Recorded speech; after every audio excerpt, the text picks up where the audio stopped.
Como estão vocês? Tudo bem? Espero que sim. Boa noite, Gabriela, Mahara, Samir. Um prazer estar com vocês aqui novamente, mais um semestre em que estamos juntos.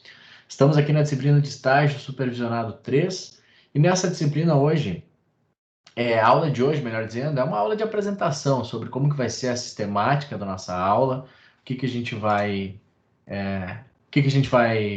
como é que vai funcionar o nosso semestre, como é que vão funcionar as nossas aulas, como é que vai funcionar a nossa avaliação.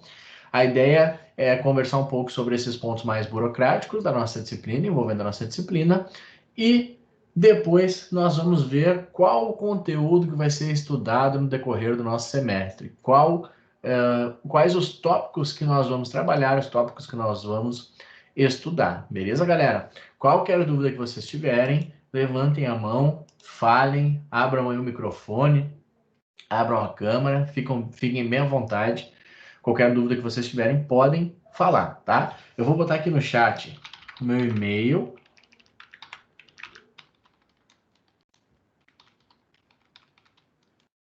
meu telefone, quem quiser me chamar no WhatsApp, e o meu Instagram, quem quiser me procurar lá, para tirar qualquer dúvida. Tá, galera?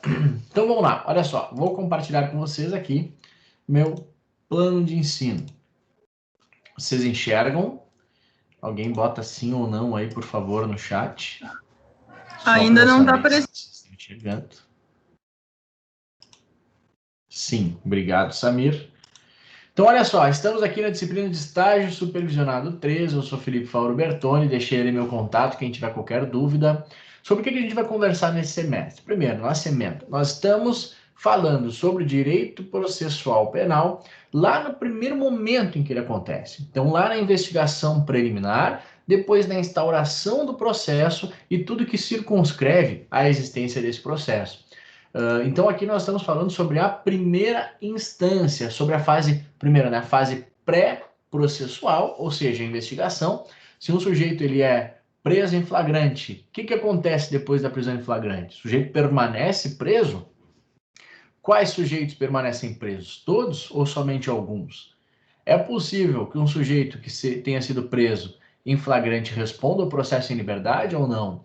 A gente vai estudar tudo isso. Nós vamos ver como que funciona a prática desde uma perspectiva ali pré-processual, na investigação preliminar, e também na primeira fase do processo, antes das instâncias recursais, antes das medidas recursais. Então, o sujeito vai ser processado. A partir do momento que o sujeito é processado, o Ministério Público oferece uma denúncia e o sujeito é citado para responder à acusação. Nessa resposta à acusação tem uma série de formalidades que ele precisa observar, tem alguns requisitos e alguns critérios que devem ser observados e o mais importante deles é a necessidade de apresentação de um rol de testemunhas. Então, essas principais peculiaridades nós vamos estudar no decorrer do nosso semestre, tá? Mas isso a gente fala um pouquinho mais para frente. Vamos ver aqui os objetivos da nossa disciplina.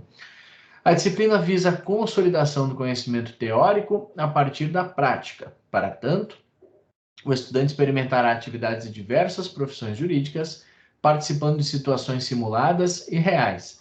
As atividades estimularão o senso crítico, a atuação ética e a observância da Constituição Federal no exercício da profissão. Para além disso, incentivarão a interpretação de situações da rotina forense e as habilidades de tomada de decisão e de argumentação. Então, galera, tudo que nós vamos ver aqui, em algum momento vocês já viram, tá? Lá na disciplina de processo penal 1, processo penal 2. Então, vocês já têm esse conhecimento de como as coisas funcionam. Qual que é a nossa tendência aqui? A nossa tendência é atribuir a esse conhecimento um duplo enfoque. O primeiro enfoque é sobre um viés prático, como que as coisas acontecem na vida real, no mundo real, como que as coisas acontecem de fato na prática. Saiu do livro. Eu li todos os manuais ali em cima de processo penal e o que acontece na prática que não está no manual? Aquelas coisas que estão fora dos livros. Eu vou tentar trazer para vocês esse tipo de conhecimento, que é um conhecimento concreto, um conhecimento que a gente aprende, a gente conhece só com a experiência, tá? Nenhum livro vai contar para você o que acontece depois que você se forma e começa a exercer as atividades. Essa é uma tendência, esse é um foco, é uma abordagem que eu pretendo na disciplina. E outro para que a gente possa ter habilitação para exercer a nossa advocacia, nós precisamos passar no exame da OAB. Independentemente da área que você queira atuar, nós precisamos passar na prova da ordem.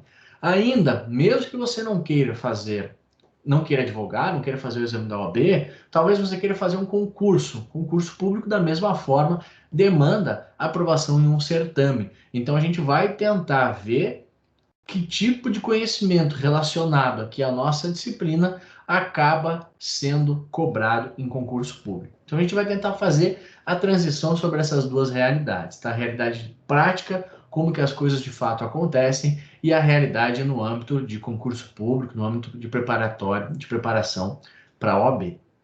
Beleza, galera? Qualquer dúvida que vocês tenham, me chamem aqui. Contexto.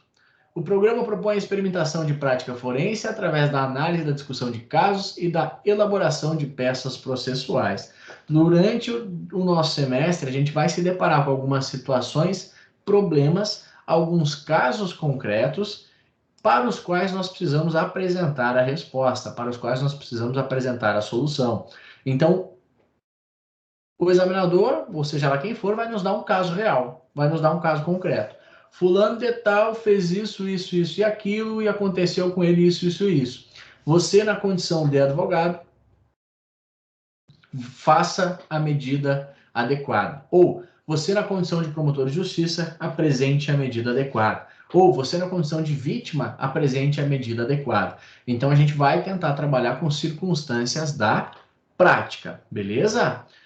Vou pular aqui, o conteúdo programático, depois a gente volta para ele, porque eu quero falar sobre a metodologia e sobre a avaliação, e sobre a bibliografia também. Depois a gente retorna aqui para o conteúdo programático, tá? Sobre a metodologia, como que serão as nossas aulas? As nossas aulas serão... Deixa eu só ver que apareceu um aviso para mim aqui, tá?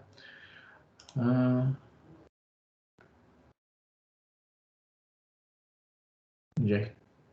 Mostrar a conversa. Tá, achei. As nossas aulas serão... Nós teremos encontros semanais, que serão, assim, telepresenciais. A gente vai se encontrar toda sexta-feira. A ideia é que sejam encontros curtos, 45 minutos aproximadamente.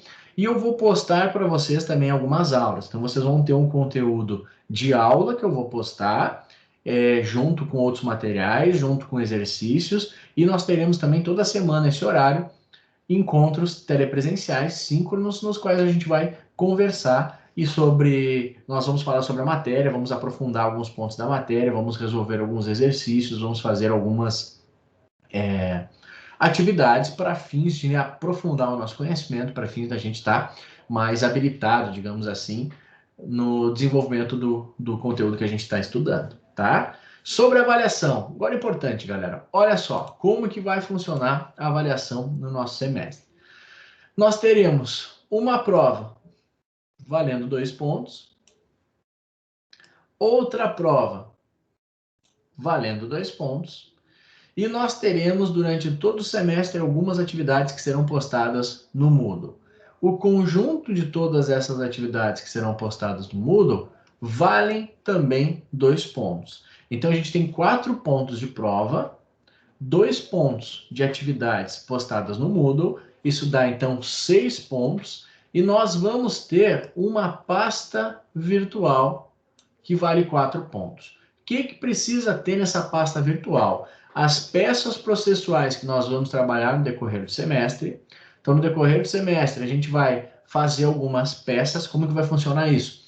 Eu vou postar para vocês um caso no Moodle, vocês vão olhar esse caso, examinar esse caso, e vão elaborar a peça processual que resolve aquele caso, abordando todas as teses.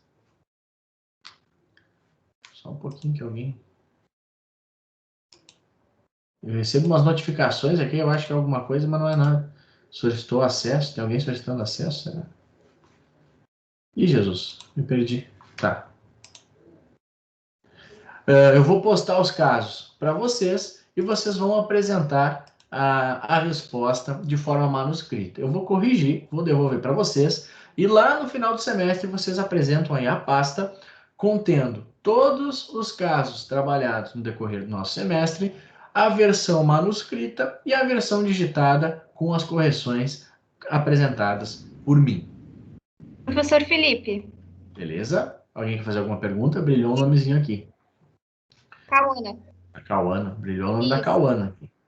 Eu que perguntei, tá conseguindo me escutar? Além dessas peças, precisa ter na pasta virtual relatórios de audiência. Como que vocês vão fazer as audiências? Tem um site que se chama www.audienciasonline.com.br. Nesse site vocês podem assistir audiências criminais. Qualquer audiência criminal serve para colocar na pasta, tá? Então aqui, quantas precisam ter? 10 sessões de audiência ou de julgamento que vocês conseguirem. Nas audiências online, não precisa preencher aquele formulário, tá? Basta apresentar o certificado. Vocês assistem às audiências, aí vocês têm que responder alguns questionamentos e ao final é emitido um certificado. Esse certificado serve como comprovante das audiências para a pasta. Qual tipo de audiência que precisa ser? Qualquer audiência. Pode ser audiência de custódia, pode ser audiência de GCRIM, pode ser audiência de vara criminal normal, pode ser audiência de júri. Eu acho que não tem nesse site sessão de julgamento de recurso. Mas se vocês quiserem e conseguirem acessar de alguma forma uma sessão virtual e assistir o julgamento de um recurso, serve também. Esse semestre, então, toda e qualquer audiência, desde aqui criminal, pode servir para completar a pasta. Beleza? Para a gente recapitular aqui como que vai ser composta a nossa avaliação: 2 pontos por uma prova, 2 pontos por outra prova, 2 pontos de atividades do Moodle e 4 pontos da elaboração da pasta. O que precisa ter na pasta? As peças manuscritas e digitadas, que a gente vai fazer no decorrer do semestre, e o relatório de 10 sessões de audiência ou de julgamento. Beleza? Nenhuma dúvida? Mostrar a conversa. Ó, tem alguém falando alguma coisa. Você não está nos ouvindo. Eu não estou. Peraí.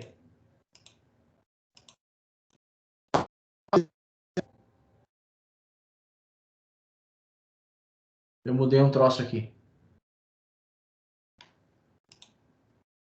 Alô? Tá ouvindo agora, prof? Tem alguém falando?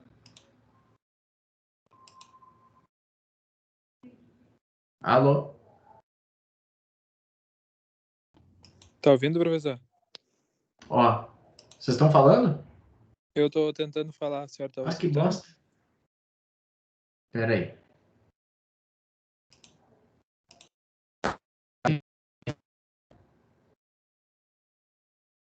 Tá ouvindo? Eu não tô ouvindo nada. Samir, tá falando?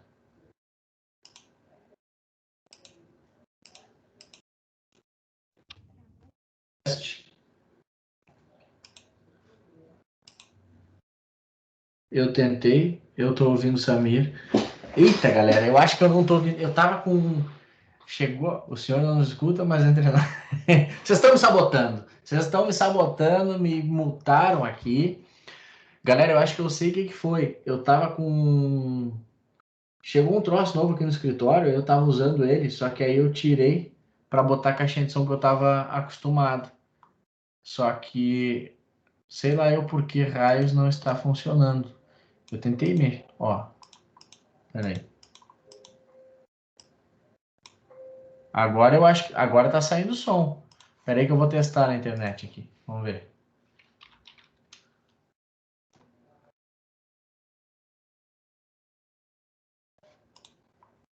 Vamos ver. Tá. Eu estou ouvindo som no meu computador. Será que Tá eu só ouvindo não tô agora, ouvindo professor? vocês? Ó, tá falando Samir, eu vejo que Samir tá falando, mas eu não Tá consigo ouvindo? ouvi-lo. Que merda.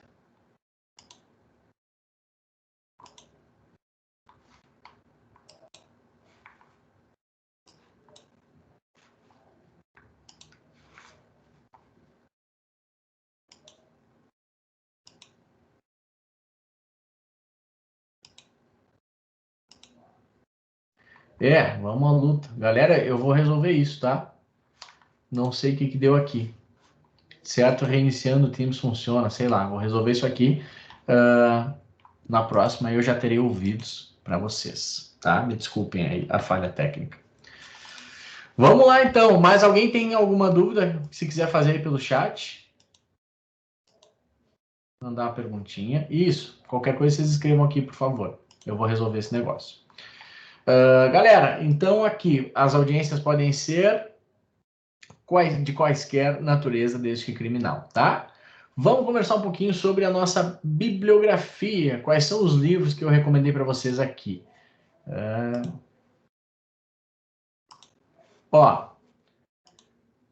Livro do Walter Kenji Ishida, Prática Jurídica Penal.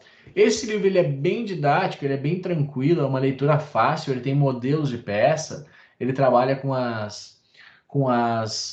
alguns modelos de peça, com alguns comentários, com as indicações de como que deve ser feita uma peça, as peças processuais. Então esse modelo tem tudo que a gente precisa para o nosso semestre aqui, no que diz respeito à elaboração das peças processuais, a elaboração dos casos práticos, e esse livro tem disponível na biblioteca online, na minha biblioteca. Depois, eu indiquei aqui o livro Manual de Prática Penal, do Davi André da Costa, do Marcos Eberhardt e do Ricardo Giuliani. Esse livro tem a mesma função do livro do Walter Kenji Ishida, tá? Ele tem modelos de peça, ele explica como que se estruturam as peças, o que precisa conter em cada uma delas, qual é o verbo que se usa, qual é a disposição, se tem interposição, se não tem interposição. Ele é bem didático e bem tranquilo. E depois, esse aqui não tem na minha biblioteca, infelizmente. Mas não há necessidade de adquiri-lo, se vocês não quiserem, porque o Prática Jurídica Penal ele tem a mesma função e a mesma qualidade, tá? Depois eu indiquei o livro Direito Processual Penal, do Auri Lopes Júnior. O livro do Auri, ele serve para a gente buscar fundamentação para a nossa tese. Então, por exemplo, a gente tem lá um caso prático, uma situação-problema. Eu tenho que ler essa situação-problema e tenho que conseguir me situar nela. Fulano de tal foi preso em flagrante por supostamente ter, sei lá, cometido roubo. O juiz concedeu liberdade para que o sujeito respondesse ao processo em liberdade. Fulano de tal foi citado. A citação, o sujeito que estava preso foi citado pela sua mãe que estava em casa. Você, na condição de advogado, apresente a medida correta. Eu tenho que saber que eu tenho que apresentar uma resposta à acusação, só que eu tenho que saber também buscar uma tese para essa resposta à acusação. E aonde que eu vou conseguir buscar essa tese? Nesse caso, nós teremos uma tese aí de nulidade da citação, porque o réu preso tem que ser citado pessoalmente, tá? Então, aonde que eu consigo buscar essas informações? No livro aqui, nos 2 primeiros livros, não tem tanto esse conteúdo. Nesses 2 livros primeiros, vocês conseguem saber como montar a resposta, quais são os requisitos da resposta, qual é o prazo da resposta à acusação, etc, etc. Mas para a gente buscar as teses, o fundamento para a elaboração da nossa resposta, aí a gente pode buscar numa doutrina mais elaborada, a exemplo aqui do professor Auri Lopes Júnior. Depois nós vamos ali para a bibliografia complementar. Botei algumas, o Manual de Prática Penal, Felipe Novaes, Manual de Processo Penal, Norberto Avena, Prática Penal, Edson Knippel, O Devido Processo Penal, do Nereu José Giacomoli, e o Manual de Processo Penal, do Vicente Greco Filho. Além dessa bibliografia complementar, eu recomendei aqui para vocês alguns sites. Site do IBCCRIM, Instituto Brasileiro de Ciências Criminais, é o maior e melhor instituto que nós temos no Brasil de ciências criminais. Ele tem um material muito bom, tem alguns artigos que são disponíveis para acesso grátis e outros artigos que ficam disponíveis somente para membros, para associados, mas vale a pena dar uma olhadinha no site, conhecer o instituto. Indiquei aqui o site www.canalcienciascriminais.com.br. Esse canal Ciências Criminais ele é muito interessante também. Ele é um site que ele é voltado aí só para a área das ciências criminais. Ele tem, mas de forma ampla, criminologia, psicologia, direito penal, processo penal, processo penal econômico, tem de tudo, direito penal econômico, tem de tudo, ele é bem amplo. E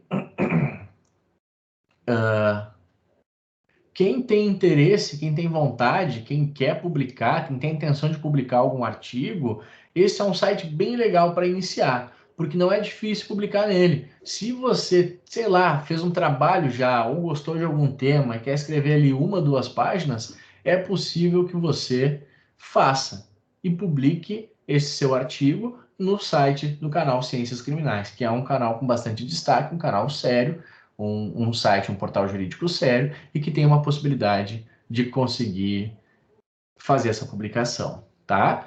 Depois nós temos ali o Conjur, que é o consultor jurídico. O consultor jurídico é um dos melhores sites jurídicos que nós temos atualmente, só que ele não é voltado exclusivamente para o direito penal, para o processo penal, tá? Ele tem matérias de todas as áreas.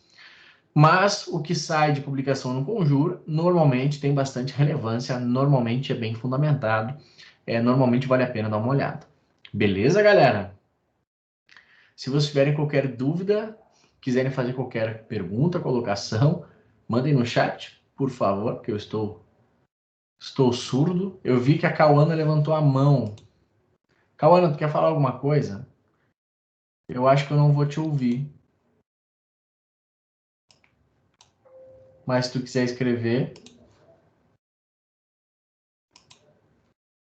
Eu coloquei no chat, o senhor chegou a dar uma olhada? Não tô ouvindo nada. Não vai dar. Tô surdo.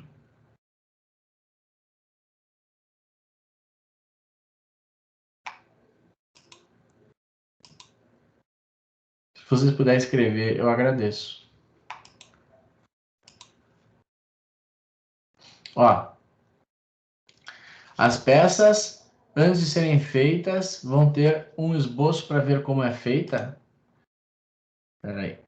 Ainda, questiona-se quem está fazendo estágio 13 e 4, às vezes podem ser aproveitadas as disciplinas. Cauana, assim, primeira pergunta, se vai ter um esboço para ver como que é feita, esse esboço ele tem nos livros indicados.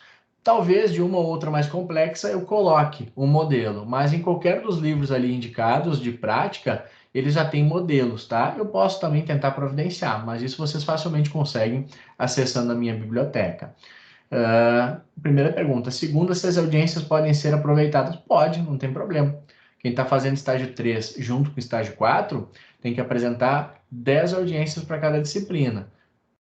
Pode apresentar as 10 para estágio 3, pode apresentar as 10 para estágio 4, não tem problema. Normalmente não daria, por quê? Porque em estágio 4 a gente vê recursos, em estágio 3 a gente vê audiências de instrução. São diferentes. Nesse semestre, como nós estamos impossibilitados de ver a maior parte das audiências que a gente normalmente conseguiria assistir, então a gente flexibiliza isso. Pode ser sim, tá? Não tem o menor problema. Desculpa, só agora que eu vi a tua pergunta. Galera, sobre a bibliografia, sobre os sites aqui, sobre a indicação, sobre a avaliação foi, sobre a nossa metodologia foi também. Agora eu queria falar com vocês bem rapidinho, a ideia não é se estender muito, a ideia é conversar um pouquinho só sobre o que a gente vai ver no decorrer desse semestre, tá? O que consta no nosso conteúdo programático. Vamos dar uma olhadinha.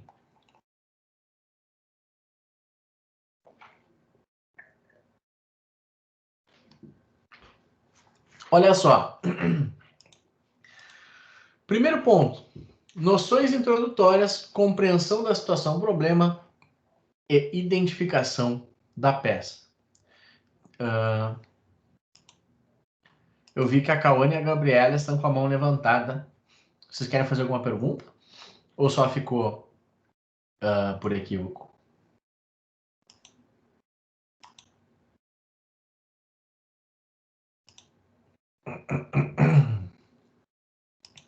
Bom, eu vou ficar vendo aqui, se aparecer, tá tranquilo, sem perguntas, beleza.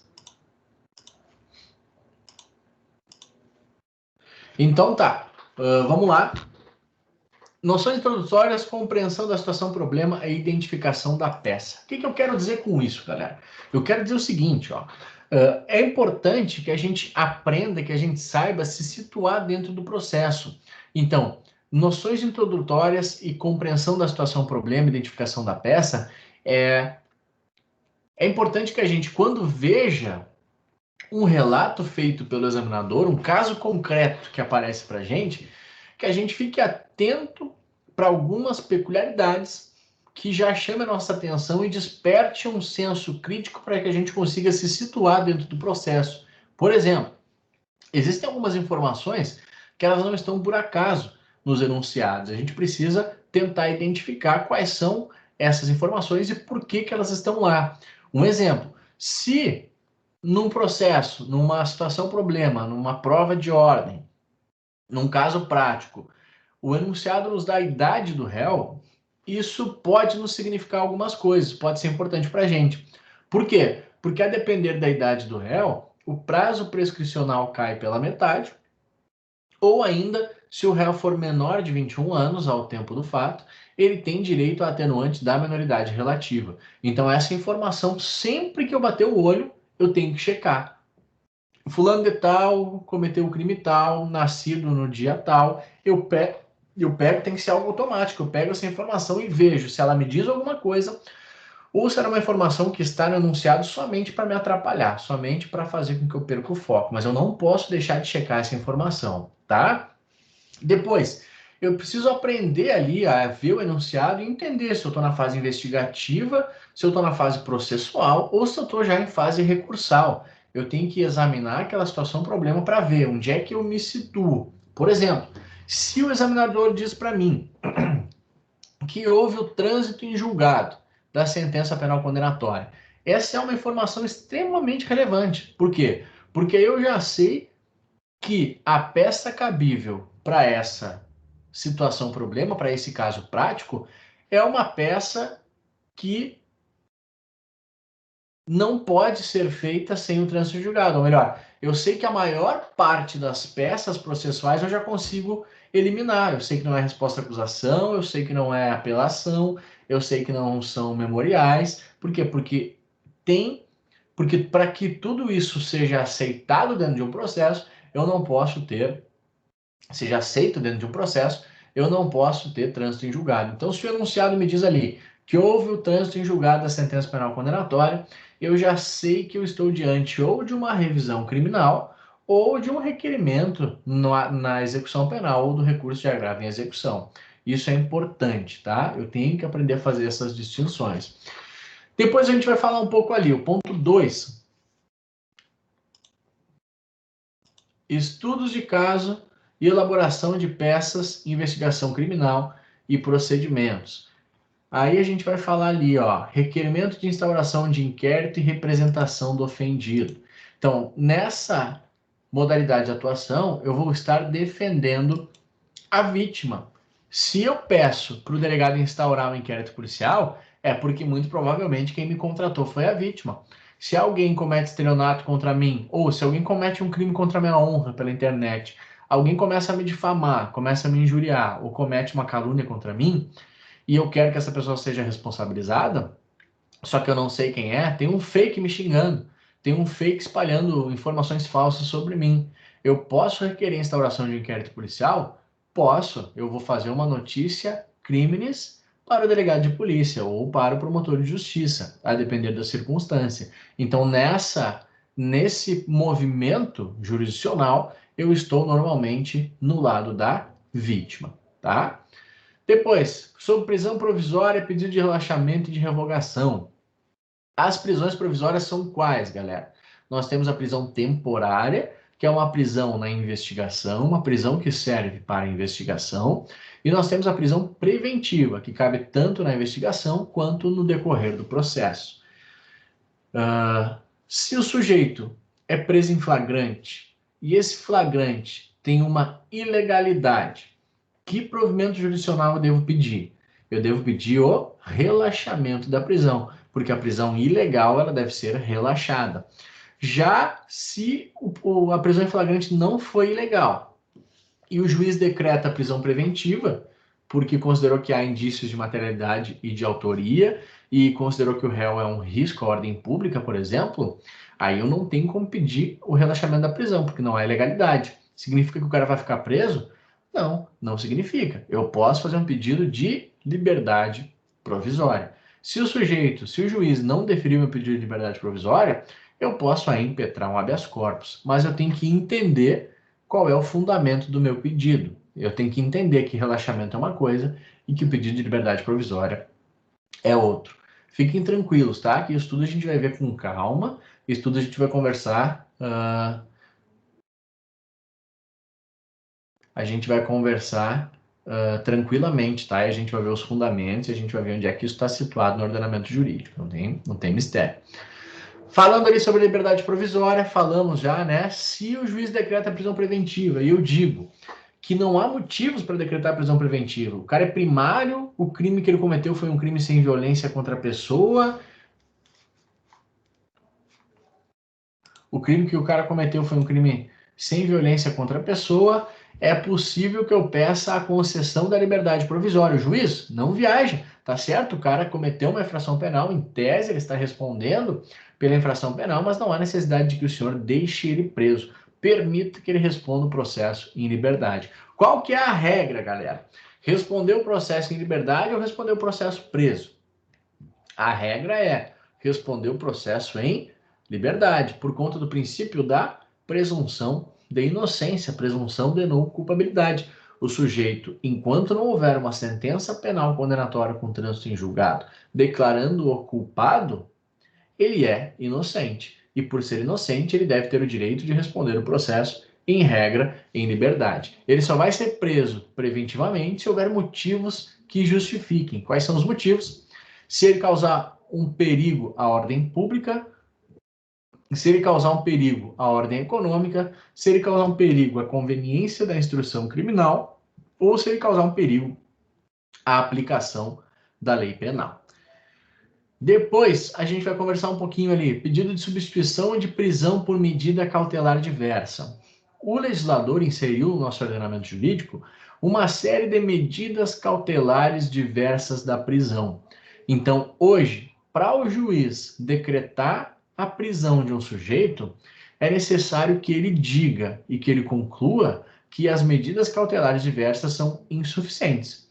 Por exemplo, se há indícios de que o sujeito cometeu um crime, se há materialidade desse crime, e se o juiz considera que o sujeito é um risco à ordem pública, ainda assim ele deve verificar a gradação desse risco à ordem pública. Se ele pensa, o Felipe é um cara perigoso, só que eu acho que o Felipe só é perigoso quando ele bebe. Quando ele vai para a noite e toma uns traguinhos ali e não se controla. Então eu acho que se eu mantiver o Felipe proibido de frequentar lugares que vendam bebida alcoólica, eu acho que ele não se torna um perigo à ordem pública. Eu acho que eu não preciso prender ele. Então o juiz vai falar, eu não vou decretar a prisão preventiva, ou eu vou conceder a liberdade provisória com a imposição, no nosso caso ali, pedido de substituição de prisão por medida cautelar diversa, eu vou conceder a liberdade provisória com a imposição de medida cautelar diversa consistente na proibição do Felipe de frequentar ambientes e que se venda bebida alcoólica. Se o juiz considerar essa providência suficiente, ele está autorizado a proceder dessa forma. Depois a gente vai falar um pouquinho sobre ações constitucionais, habeas corpus e mandado de segurança. Habeas corpus pode ser liberatório, o sujeito está preso e se alega no habeas corpus uma ilegalidade no que diz respeito a essa prisão, o sujeito não deveria estar preso. Se diz que o habeas corpus é uma ação constitucional que tem como finalidade garantir o direito de liberdade, o direito de ir e vir do sujeito. Esse direito de ir e vir pode ser assegurado por meio de um habeas corpus liberatório, o sujeito está preso e o habeas liberatório pede a sua liberdade. Esse direito de liberdade pode ser garantido mediante um habeas corpus preventivo, o sujeito ainda não está preso, mas está na iminência de ser vítima de uma coação ilegal, então o sujeito pode a qualquer momento vir a ser preso, ele pode pedir aí um salvo-conduto, Tem diferença no provimento jurisdicional do habeas preventivo e do habeas liberatório? Tem sim. No habeas preventivo, é expedido, né, caso concedido, um salvo-conduto, ou seja, o sujeito vai ter um documento ali que lhe impede de ser preso por aquele processo. Salvo-conduto não vale selvageria, né, galera? O cara apronta tudo que pode, não, tem um salvo-conduto. O salvo-conduto ele está vinculado aos fatos que são objeto da investigação ou do processo ao qual foi determinada a concessão da ordem no habeas corpus. Já um habeas liberatório é expedido o alvará de soltura. O cara está preso, o juiz solta por meio do alvará de soltura.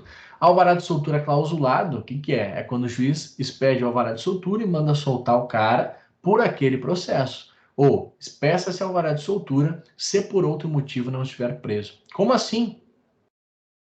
Como se por outro motivo não estiver preso? O juiz não mandou soltar? Mandou soltar, mas pode ser que o sujeito responda a 2, 3 processos e pode ser que em 2 ou 3 processos tenha a decretação de prisão preventiva. Ou pode ser que o sujeito já esteja condenado, estivesse foragido, e aí levanta a prisão preventiva de 1, entenderam? Então tem 3 processos lá que o cara está respondendo, nesses 3 processos tem prisão preventiva. Se o juiz de um dos processos concede a ordem de habeas corpus, ainda tem 2 prisões preventivas que recaem sobre o sujeito. Ele não vai ser solto, ele vai ser solto por aquele processo. E o mandado de segurança? Quando é que se usa mandado de segurança na esfera criminal? Quais são as hipóteses mais frequentes? A primeira delas é para conseguir acesso aos autos de expediente criminal. Então está rolando uma investigação ou um processo e a defesa não conseguiu acesso aos autos, você pediu acesso aos autos e o delegado ou o juiz não concedeu, você pode impetrar o mandado de segurança pedindo para ver o processo, para ter acesso aos autos. Outra hipótese que se utiliza também com frequência é para combater, para atacar medidas assecuratórias, medidas de constrição patrimonial. Se, por exemplo, eu recebo um bloqueio na minha conta, recebo um sequestro, um arresto na minha conta, eu posso tentar atacar esse arresto com um mandado de segurança. Ou se apreendem o meu carro, alegando que o meu carro é objeto de ilícito, alegando que eu comprei o meu carro com base com o produto do crime. E eu vou lá e provo que o carro, na verdade, foi adquirido com os meus proventos. Ou o carro nem era meu, o carro era de um terceiro que me emprestou, que não tem nada a ver com a história. Pode esse terceiro impetrar um mandado de segurança para tentar liberar o carro? Pode, não tem problema. Depois a gente vai falar ali também sobre procedimentos incidentes, pedido de restituição de coisas apreendidas, às vezes... pulei, desculpa. Letra E. Ação penal, peça acusatória. A ação penal ela é exercida ou pelo Ministério Público ou pela vítima. Normalmente pelo Ministério Público por meio de uma denúncia. Então, a inicial acusatória do Ministério Público é uma denúncia. Agora, no caso de ser um crime de ação penal privada, a inicial acusatória é uma queixa-crime. A queixa-crime é feita pela vítima, por seu representante. Então, a gente vai treinar. Quais são os crimes que se procede mediante ação penal privada? Os mais comuns. Crimes contra a honra, calúnia, injúria, difamação. Se algum de vocês, então, me xinga, comete injúria contra mim, diz, mas esse cara é um idiota, esse cara é retardado, esse cara é um imbecil. Isso é injúria. Nasce aí o direito que eu tenho de poder exercer o ius puniendi contra quem me ofendeu por ter cometido injúria. Quem que vai exercer esse ius puniendi? Nesse caso, por se tratar de um crime que se procede mediante ação penal privada, a vítima. Agora, se algum de vocês me mata, de quem é o ius puniendi? Dos meus sucessores? Não, do Ministério Público. O Ministério Público é que vai ter autorização para promover, para dar início à ação penal. Beleza, galera? E a gente vai treinar aqui também uma denúncia por parte do Ministério Público ou uma queixa-crime por parte da vítima. Depois ali, agora sim, medidas assecuratórias, pedido de sequestro de bens. Então a gente vai ter a possibilidade aqui de fazer um pedido de constrição patrimonial, pedido de sequestro de bens, um pedido de arresto. Vamos falar também sobre os procedimentos incidentes, pedido de restituição de coisas apreendidas. A gente falou um pouquinho já sobre isso, né? Mas imaginemos que tenha ocorrido a decretação de busca e apreensão na minha casa e tenho apreendido um veículo. E esse veículo, de novo, não é meu, me emprestaram. O cara pediu para deixar o carro de noite lá na minha casa. Ele pode ajuizar, pode interpor, pode apresentar um pedido de restituição de coisas apreendidas. Ele é um terceiro que foi prejudicado por apreensão daquele veículo. Galera, os dois últimos pontos aqui são os pontos mais importantes da nossa disciplina, tá? Especificamente para fins de exame de ordem, são os fundamentais. Resposta à acusação é o primeiro momento que o réu tem para se manifestar no processo. Então, o Ministério Público oferece uma denúncia, o réu é citado para responder à acusação. Então, o réu vai se manifestar sobre aquela acusação, sobre aquela denúncia que foi formulada contra ele. O que não pode faltar na resposta à acusação? Rol de testemunhas.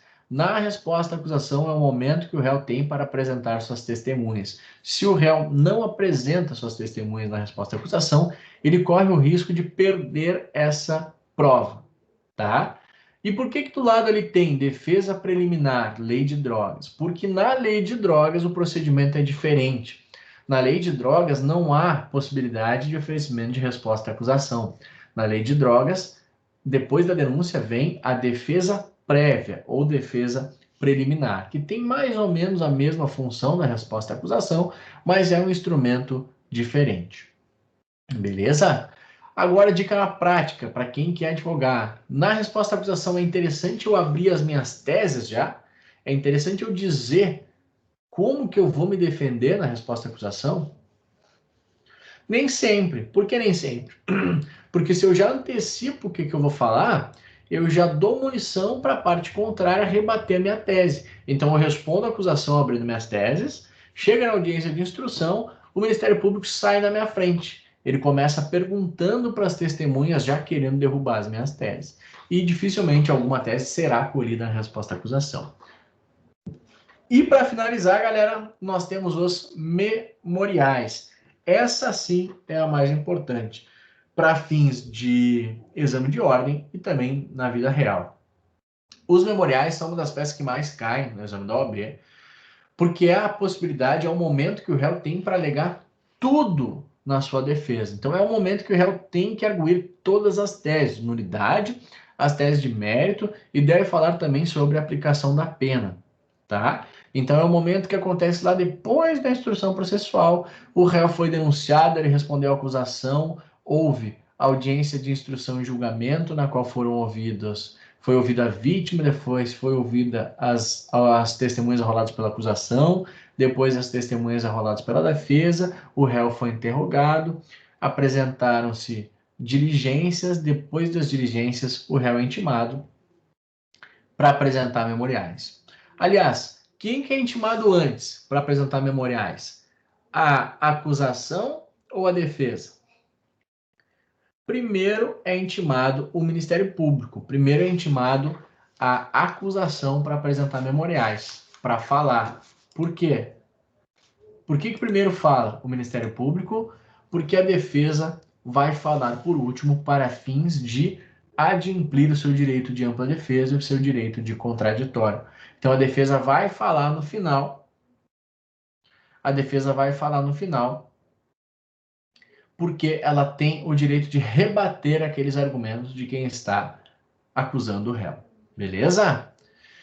Galera, esses são os pontos que a gente vai conversar de forma aprofundada no decorrer do nosso semestre. Eu reitero aqui algumas questões importantes sobre a nossa metodologia. A gente vai ter um encontro semanal, que a gente vai trocar uma ideia, vai fazer alguns exercícios, vai aprofundar um conteúdo. Nós teremos também aulas postadas que eu vou deixar para vocês, eu vou colocar no Moodle para vocês. A nossa avaliação consistirá em uma prova que vale 2 pontos, acrescida de outra prova que vale 2 pontos. Depois nós teremos mais 2 pontos das atividades que eu vou postar no Moodle. Temos então até agora 6 pontos. E a esses 6 pontos serão acrescidos 4 pontos da pasta virtual. Beleza, minha gente? O que precisa conter na pasta virtual? As peças processuais que a gente vai trabalhar no decorrer do semestre e 10 sessões de audiência, qualquer audiência de custódia, audiência de JEC, audiência de instrução, qualquer audiência criminal. Beleza, galera? Alguém tem alguma dúvida? Eu não estou ouvindo vocês, eu estou com problema no meu áudio, então se alguém quiser, se alguém tiver qualquer dúvida, coloca aí no chat, por favor. Se não, vamos ficar por aqui. Acho que é isso então, galera. Beleza, galerinha? Então é isso aí. Agradeço demais a presença de vocês. Um prazer grande retornar ao convívio, retornar as conversas com vocês. Estava com saudades de vocês todos. Espero que todos estejam bem. E se vocês precisarem de qualquer coisa, eu estou à inteira disposição, tá? Podem me chamar aqui, podem me chamar no WhatsApp, podem me chamar no Instagram, me chamem onde vocês quiserem. Beleza, galerinha? Então tá, bom final de semana. Fiquem com Deus. Beijo no coração. E qualquer coisa, tamo junto. Valeu. Tchau, tchau. Até mais.